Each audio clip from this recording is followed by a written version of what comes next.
नमस्कार साथियों, आपका हमारे चैनल योगेश सैनी मैथ पर स्वागत है। आज हम जीव विज्ञान से संबंधित जो अच्छे इम्पोर्टेंट प्रश्न हैं उन प्रश्नों को लेकर हम इस वीडियो में आए हैं। जैसे कि हमारे पास इस वीडियो का जो फर्स्ट क्वेश्चन है ये है सेलुलर और मॉलिक्यूलर जीव विज्ञान का केंद्र है। ये कहाँ पर स्थित है? ये हैदराबाद में स्थित है। और हैदराबाद किस राज्य में पड़ता है? हैदराबाद जो है आंध्र प्रदेश के अंदर है, यानी कि आंध्र प्रदेश में पड़ता है। Centre for DNA fingerprint and diagnostic अवस्थित है। ये कहाँ पर है? यानी सेकंड क्वेश्चन है, इसका आंसर हमारे पास बनेगा हैदराबाद में, यानी इसका ऑप्शन ए ऑप्शन हमारा इसका राइट आंसर है। इसके बाद जो हमारे पास है ये है निम्नलिखित में से कौन सा शरीर के ऊतकों की वृद्धि, विकास व सुधार के लिए महत्वपूर्ण है? यानी कि जो शरीर के ऊतकों की वृद्धि करता हो, विकास और सुधार करता है, यह है प्रोटीन होता है। यानी प्रोटीन जो है शरीर में वृद्धि करते हैं, विकास करता है और उसका सुधार करता है। नेक्स्ट है प्रोटीन के निर्माण में आधारभूत इकाई होते हैं। प्रोटीन के निर्माण में जो आधारभूत इकाई होते हैं में होते हैं एमिनो अम्ल, यानी कि इसका हमारा ऑप्शन ए इसका राइट आंसर होगा। एमिनो अम्ल इसका आंसर होगा। ये है प्रोटीन बनाने के लिए एमिनो अम्ल आवश्यक है। यानी हमारे शरीर में प्रोटीन बनाने के लिए जो टोटल एमिनो अम्ल होते हैं उनमें कितने होते हैं? 20 होते हैं। ठीक है, ये 20 होते हैं। जो 20 एमिनो एसिड मतलब 20 में से 10 का संश्लेषण तो हमारा लीवर करता है और 10 को हम आहार के द्वारा उपस्थित होना जरूरी है। टोटल 20 होना है, यानी 10 का तो मानव शरीर स्वयं संश्लेषण कर लेता है और 10 जो है हमें भोजन के द्वारा प्राप्त होते हैं। अगर 20 प्रोटीन यानी कि एमिनो अम्ल हैं, 10 तो बाहर से मिल हैं और 10 यानी कि लीवर हमारा इनको स्वयं जो है संश्लेषण कर लेता है, प्राप्त कर लेता है, और 10 जो है भोजन के द्वारा, जो भी हम भोजन खाते हैं उनके द्वारा हमें प्राप्त होते हैं। नेक्स्ट है एमिनो अम्ल मिलते हैं। एमिनो अम्ल मिलते हैं ये प्रोटीन में होते हैं, अभी बताया था। यानी एमिनो अम्ल कहाँ से मिलते हैं? प्रोटीन में। और कितने प्रकार के एमिनो अम्ल होते हैं? 20 प्रकार के, यानी 20 प्रकार के हमारे शरीर को आवश्यकता होती है। अनुवांशिकी उत्परिवर्तन इनमें से होता है। अनुवांशिकी उत्परिवर्तन होता है यानी कि क्रोमोसोम से। इसका ऑप्शन हमारे पास ये है सी ऑप्शन इसका हमारा राइट आंसर होगा।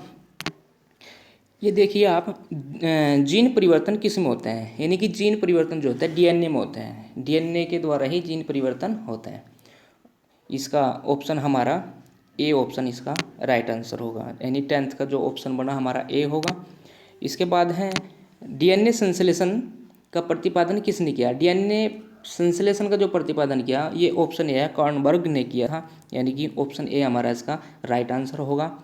और दूसरा जो हमारा शरीर होता है, हमारे शरीर में, मानव शरीर में जो क्रोमोसोम्स की जो संख्या होता है 46 होते हैं, यानी 23 जोड़े, यानी जिनको गुणसूत्र भी बोलते हैं। कितने होते हैं? 23 जोड़े होते हैं, जिनमें 22 जोड़ी जो है गुणसूत्र की होती है, और जो 23वां जो जोड़ा होता है वो लिंग निर्धारण करता है किस प्रकार से, यानी कि पुरुष है, महिला है, कैसे हैं, यानी टोटल जो है 23 जोड़े होते हैं।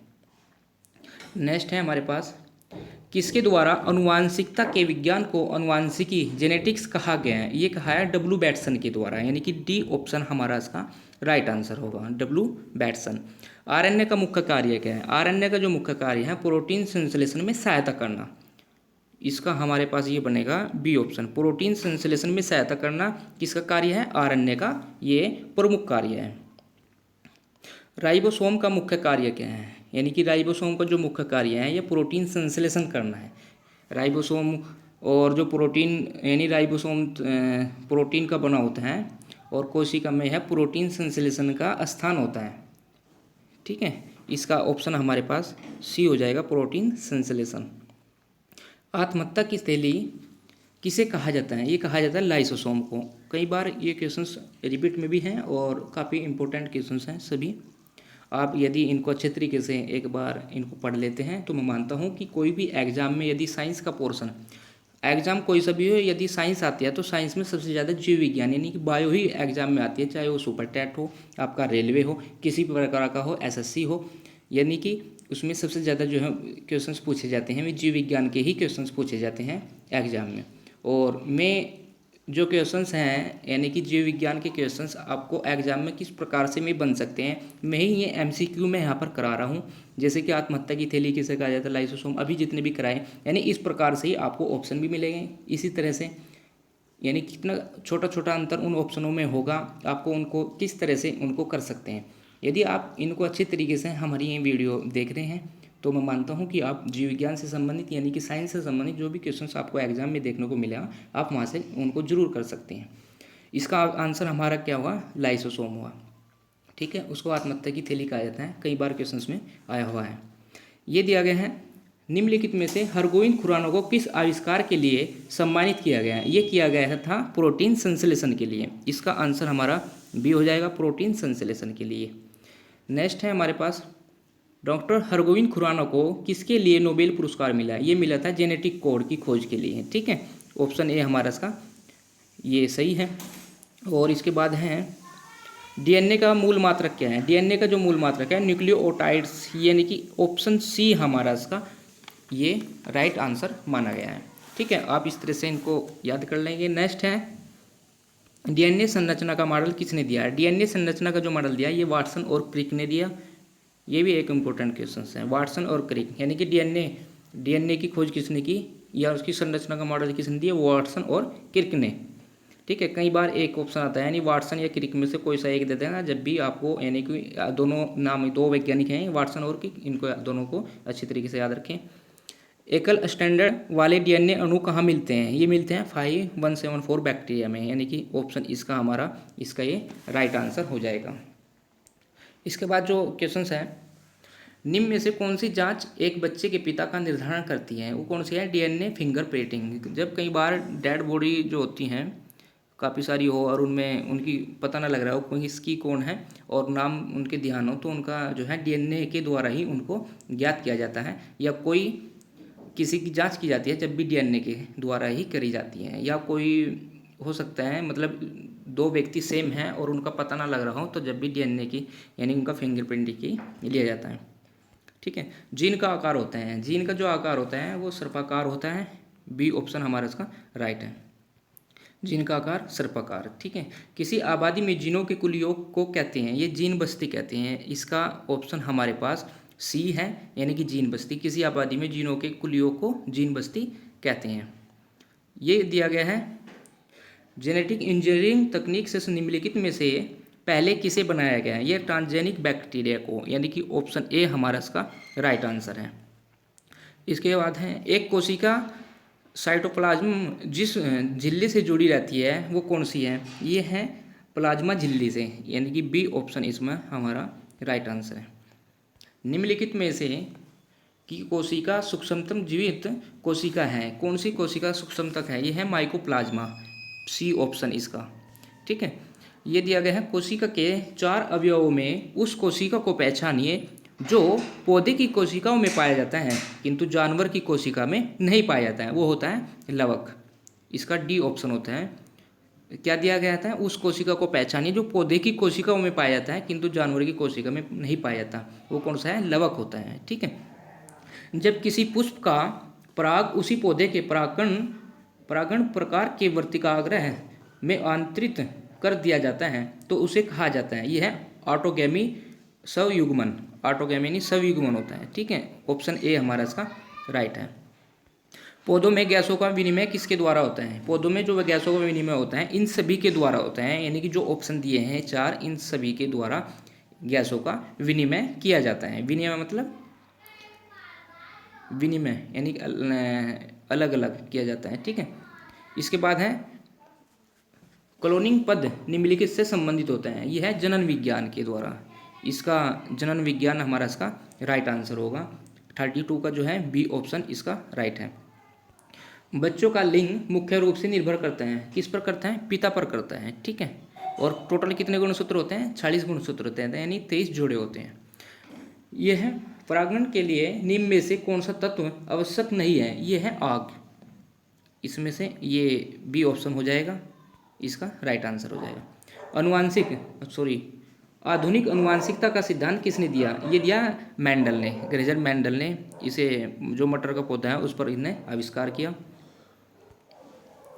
कोशिका में तत्कालीन ऊर्जा उत्पादन के लिए निम्नलिखित में से एक लिया गया है। ये लिया गया है ग्लूकोज, डी ऑप्शन इसका जो है राइट आंसर होगा। कोशिका में जो तत्कालीन ऊर्जा उत्पादन के लिए निम्नलिखित में से क्या लिया गया है, ग्लूकोज लिया गया है। यह कोशिका गतिविधियाँ नियंत्रित की जाती हैं। कोशिका जो गतिविधियाँ हैं कोशिका की में क्या में नियंत्रित किया जाए? न्यूक्लियस द्वारा। डी ऑप्शन इसका राइट है। पौधा कोशिका का पावर हाउस किसे कहा जाता है? ये कहा जाता है माइटोकांड्रिया को। यानी पावर हाउस किसे कहा जाता है? कई बार इसे भी पूछ लिया जाता है, तो माइटोकांड्रिया को कहा जाता है। यह अनुवांशिक इकाई है। अनुवांशिक इकाई क्या है? जीन है। जीन के द्वारा ही अनुवांशिकता, इस तरह से आप मान सकते हैं। यानी अनुवांशिक इकाई क्या है? जीन है। यह हमशक्ल जुड़वा का जन्म तब होता है जब प्राय एक ही लिंग के हैं। हमशक्ल जुड़वा जन्म तब होता है जब प्राय एक ही लिंग के होते हैं। यानी कि सी ऑप्शन इसका आंसर हो जाएगा। यानी कि हम कह सकते हैं जो हमशक्ल जुड़वा का जन्म एक ही प्रसव के समय एक ही भ्रूण के द्वारा होता है, ये प्राय एक ही लिंग के होते हैं। इसके बाद है जेनेटिक में किसका अध्ययन किया जाता है? ये किया जाता है अनुवांशिकता एवं गुणसूत्र का अध्ययन किया जाता है। ऑप्शन ए इसका राइट आंसर है। और इसके बाद भी कई सारे हैं। अनुवांशिक किससे संबंधित है? अनुवांशिक किससे संबंधित है? ये अनुवांशिकता से संबंधित है। अनुवांशिक अनुवांशिकता से संबंधित है। उत्तक विज्ञान में किसका अध्ययन किया जाता है? उत्तक विज्ञान में उत्तकों का अध्ययन किया जाता है। ठीक है। और ये है वनस्पति कोशिका तथा प्राणी कोशिका का अंतर किसकी उपस्थिति से स्पष्ट होता है? ये कोशिका भित्ति से होता है। ठीक है। कोशिका भित्ति से जो है वनस्पति कोशिका और प्राणी कोशिका का अंतर उपस्थित होता है। उत्तक है एक प्रकार का। उत्तक एक किस प्रकार का है? ये समान कोशिकाओं का समूह होता है। सी ऑप्शन इसका राइट आंसर है।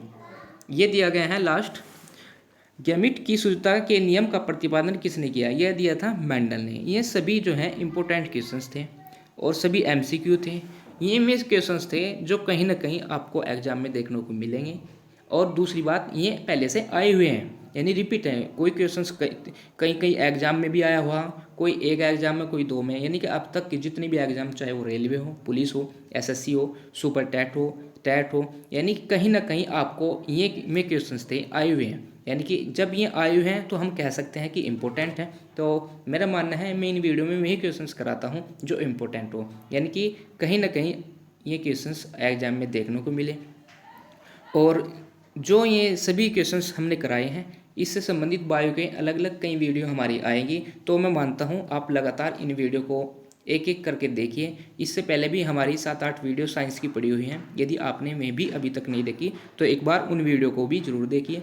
हमारे इस चैनल पर इतिहास की वीडियो भी चलाई जा रही हैं, यानी इतिहास की भी वीडियो पड़ी है।